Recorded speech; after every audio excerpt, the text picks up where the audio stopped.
Pierre, this isn't a question directed at you, but I'm hoping maybe you can share your thoughts on, like with the film, and this idea of remixing, earlier documents and appropriation of older documents. I'm wondering if you could talk about the ethics for an artist.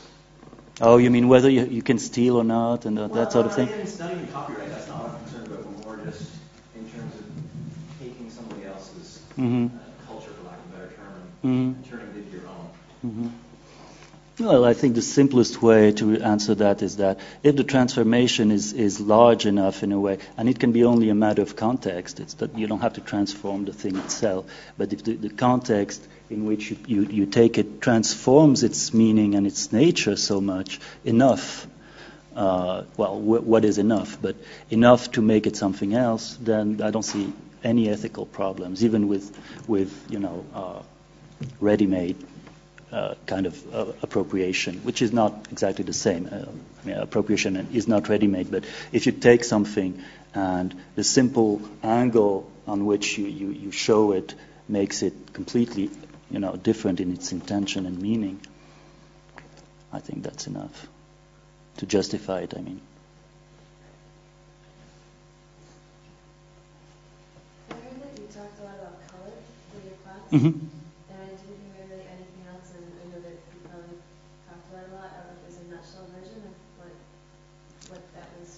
Do you want me to make a summary of the 3-day seminar for you now? Oh, it's difficult. I did a very, very plain, simple survey of the effect of color on film according to the different techniques of color, really. So it's very simple. The framework of the seminar is very simple. So first I took everything that was added color, painting the celluloid or stencil color. Then I did something on restitution of color, the whole story of color cinema until later Eastman color and Technicolor, and then something on what is called, it's also something that needs to be redefined, abstract or pure color, that is direct cinema, direct cinema on the film, and flicker colors, abstract color flickers, Paul Sharrett's 70s experimental films. Okay?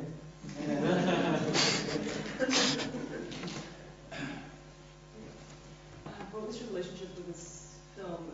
Did Lon Chaney haunt you in the middle of the night, or what Yeah, in a way, yes. Lon Chaney has been I'm a fan. I'm really a fan, basically. I love to watch him, and I watch all his films, and so for a long time he was my hero, so to speak. So there was just an occasion when they did a long, a total, complete retrospective of Todd Browning's film in one of the Paris museum. So there was an occasion to do something. Instead of Todd Browning directly, I tried to do this. Yeah. But it's not a Todd Browning's film, actually. It's another one.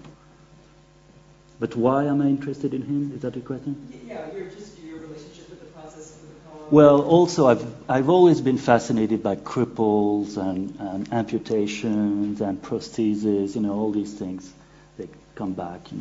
Like childhood fantasies. About basically the basic phantasm is that the less any amputation is compensated phantasmatically by a superpower. Right? That's a classic thing. So that as a child, you very often dream that you're blind or paralyzed, and it's not a nightmare. It's rather a dream of, power in a way. So that's the starting point in some narrative that I try to write, and also something that interests me with this kind of actor and monsters in general.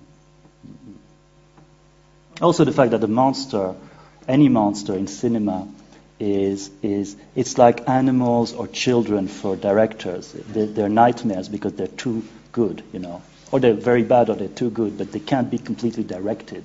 And a monster like Chaney was creating the film in his way by creating a new body. So it's also interesting for the point of view of cinema, of the limits of staging, of mise en scène, because he's the metteur en scène in a way. And he was one of the first stars and beginning of star system, although he was so monstrous and polymorphous, Maybe I told you that in Hollywood they said, if you see a spider, don't step on it. It might be Lon Chaney.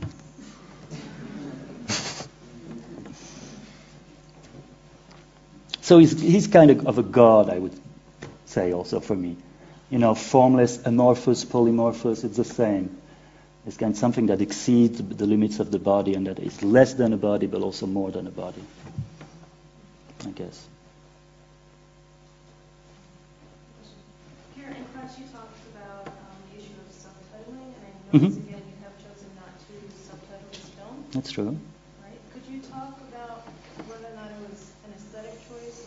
Yes, well, it's the only film of this kind that I didn't put together with, there's a collection of film on a DVD, and I coined a kind of generic term. I didn't know how to call them because they're very different from other films that I make. I called them talkies because the idea was really that you're not watching a film, you're listening to someone who's watching a film. So it's as if, I was watching a film, or a film I've seen many times, and daydreaming on it, and talking on it. So the voiceover is better for that than the subtitling, I think, because the relationship is clear. There's someone who's talking to you or talking to the film, and you don't really watch the film itself. It's blurred, it's far away in a way, but you watch it through this kind of monologue.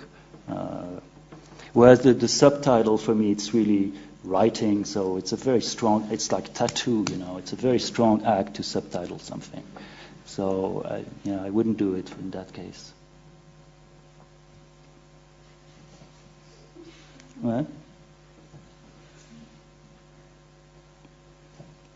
Yes? Just to follow up on that, I noticed there were times when you anticipated what was the sound and times that you didn't, and I wondered if that was different. No, that's a case of unpreparation. It's because actually I realized why, and now I hope you wouldn't notice it, but anyway, I realized while reading the text that there has been like 5 different versions of this text. Not that they're different, but some are shorter, and in some I inverted the thing. And obviously, because I'm very, very spacey, I took an older version of the text to have it translated, and just listening I realized that, I had cut like 2 pages and I had to go back and forth. Sorry.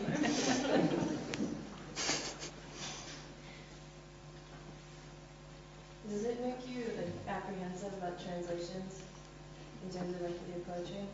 Because my understanding of French is not fluent, but I enjoyed what you read in the French, immensely more than the English. Not that I didn't like the English, the meaning, but I could just tell that it wasn't, it didn't sound the same, and it wasn't the same, Yeah. Well, I don't know. There are 2 explanations. A pessimistic one is that you thought that French was better because you didn't understand it, but the real poem is really what you heard, But also it's true that of course it sounds different, but usually I'm very happy with translation and grateful, except when it's a disaster, it happens. But very often I'm surprised that it can sound, English. It's a miracle each time. I don't think at all that poetry is untranslatable. That's a cliche. I don't think so. I think it's not translating in the sense of you will give a perfect or resembling image, word by word. This is absurd. But translating poetry can create a poem that is really worthwhile in the other language, even though it's another poem in a way. And I think it's really exciting. I like to do it.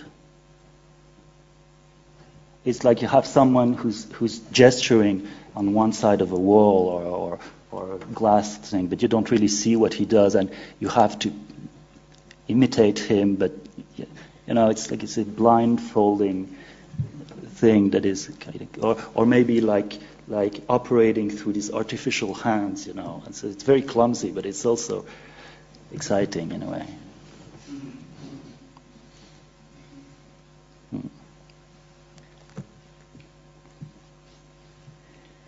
No. Well, Wolfgang is not here, so we can't stop. We can't say it's over. We have to stay. Okay, so should I say it's over? Okay, thank you.